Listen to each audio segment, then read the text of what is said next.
ទំនាយរបស់លោកស្រី Baba Vanga ពិភពលោកនឹងមានការផ្លាស់ប្ដូរដ៏ធំនៅឆ្នាំ 2026 លោកយាយ Baba Vanga គឺជាគ្រូទាយជនជាតិប៊ុលហ្គារីពីការភ្នែកដ៏ល្បីឈ្មោះម្នាក់នឹងតែងតែទស្សន៍ទាយពីព្រឹត្តិការណ៍នាពេលអនាគតនិងមានអត្រាត្រូវកម្រិតខ្ពស់ទោះបីជាលោកយាយបានទទួលមរណភាពកាលពីឆ្នាំ 1996 ក៏ដោយក្នុងអាយុ 84 ឆ្នាំក៏ការទស្សន៍ទាយរបស់លោកយាយត្រូវបានគេលើកយកមកនិយាយជារៀងរាល់ឆ្នាំខណៈដែលក្នុងឆ្នាំ 2026 ខាងមុខនេះពិភពលោកនឹងមានការផ្លាស់ប្ដូរដ៏ធំបើតាមទំនាយរបស់លោកយាយតើទំនាយរបស់លោកយាយនៅឆ្នាំ 2026 នេះមានអ្វីខ្លះខាងក្រោមនេះគឺជារឿងសំខាន់ដែលលោកយាយ Baba Vanga ទស្សន៍ទាយសម្រាប់ឆ្នាំ 2026 ទី1ទំនាក់ទំនងមនុស្សក្រៅភពការទស្សន៍ទាយដែលគេនិយាយច្រើនជាងគេបំផុតរបស់លោកយាយ Baba Vanga សម្រាប់ឆ្នាំ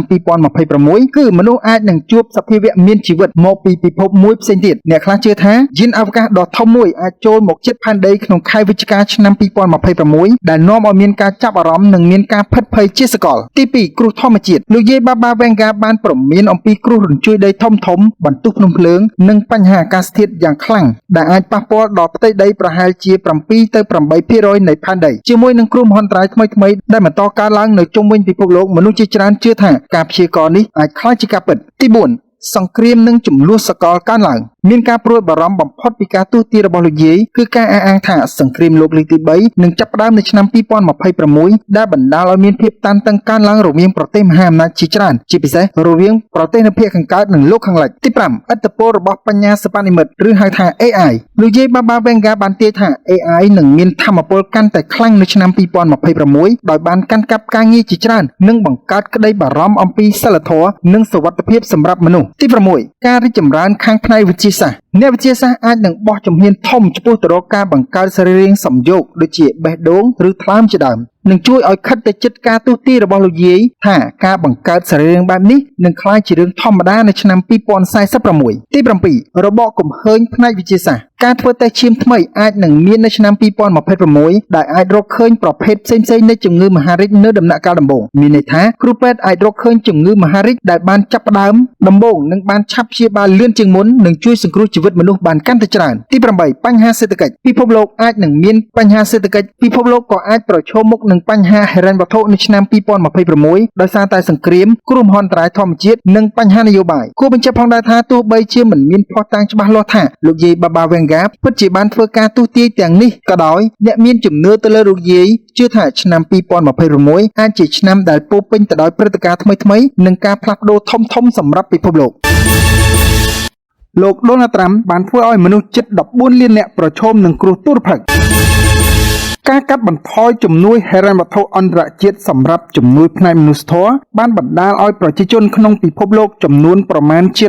13.7 លាននាក់ធ្លាក់ក្នុងសភាពអត់ឃ្លានធ្ងន់ធ្ងរនេះបើតាមការក្រើនរំលឹករបស់អង្គការស្បៀងអាហារពិភពលោកដោយបញ្ជាក់ថាខ្លួនត្រូវបង្ខំចិត្តកាត់បន្ថយសកម្មភាពនិងបេសកកម្មនៅបណ្ដាប្រទេសជាច្រើនព្រោះតែខ្វះខាតថវិកាសកម្មភាពមនុស្សធម៌អន្តរជាតិជួបវិបត្តិដ៏អាក្រក់បំផុតពុំដែលប្រទះសោះឡើយហើយនឹងកាន់តែធ្លាក់ដុនដាបខ្លាំងទៅប្រសិនបើស្ថានភាពមិនប្រែប្រួលប្រទេសច្រើនឡើងត្រូវការជំនួយស្បៀងអាហារក៏ប៉ុន្តែវិស័យមនុស្សធម៌កំពុងតែខ្វះជំនួយហិរញ្ញវត្ថុនេះបើយោងតាមលោកស្រី Cindy Maxine នាយិកាកម្មវិធីស្បៀងអាហារពិភពលោកនៃអង្គការសហប្រជាជាតិបានគូបញ្ជាក់នៅក្នុងថ្ងៃទី 22 ខែតុលាថាគេត្រូវការមូលនិធិអន្តរជាតិជាចាំបាច់បំផុតដើម្បីឆ្លើយតបទៅនឹងសកម្មភាពដ៏គ្រោះថ្នាក់អត់ឃ្លានធ្ងន់ធ្ងរប្រទេសចំនួន 6 ប្រឈមមុខខ្លាំងជាងគេនឹងកាន់តែធ្លាក់ក្នុងស្ថានភាពលំបាកទៅ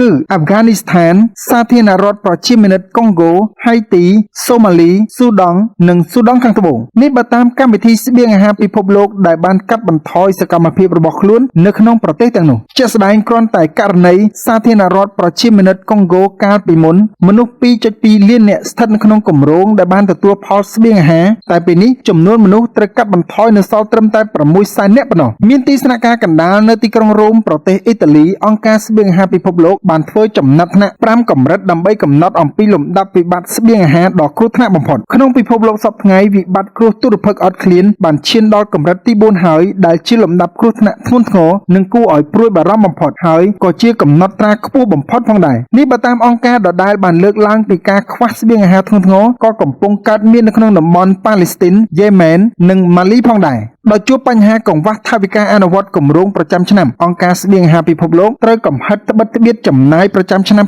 2025នៅត្រឹមតែ$6,000 លានប៉ុណ្ណោះពលគឺតិចជាងប្រមាណជា 40% បើធៀបទៅនឹងឆ្នាំ2024ដែលមានរហូតដល់ទៅ$10,000 លាន